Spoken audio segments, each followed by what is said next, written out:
அனைவருக்கும் வணக்கம். இந்த பதிவில் என்ன பார்க்க போகிறோம் அப்படின்னா, எனக்கு தெரிஞ்ச ஒரு விஷயத்த நான் அந்த பதிவில் தெரியப்படுத்தலாம் அப்படின்னு விரும்புகிறேன். என்ன அப்படின்னா, பொதுவாக நாம் நாட்டு மருந்தாக இருக்கட்டும், ஜோதிடமாக இருக்கட்டும், அப்புறம் ஆன்மீகமாக இருக்கட்டும், இதில் ஒரு மண்டலம் அப்படிங்கிற ஒரு வார்த்தையை பயன்படுத்துவாங்க. மண்டலம்.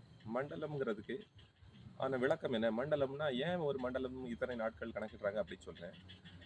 முன்னாடி பழைய ஆட்கள் நாட்டு மருந்து பயன் சாப்பிடும்போது ஒரு மண்டலம் நீங்கள் இதை சாப்பிடணும். இல்லைன்னா ஒரு விரதம் இருக்கும்போது ஒரு ஆன்மீகத்தில் ஒரு விரதம் இருக்கும்போது இத்தனை நாள் விரதம் இருக்கணும். ஜோதிடமாக இருக்கட்டும் அதுலேயும் ஒரு மண்டலம் அப்படிங்கிறத பயன்படுத்தும்.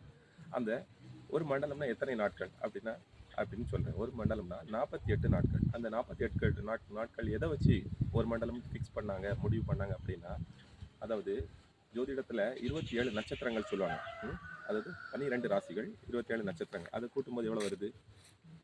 39. அந்த 39க்கு கூட 9 கோள்கள்.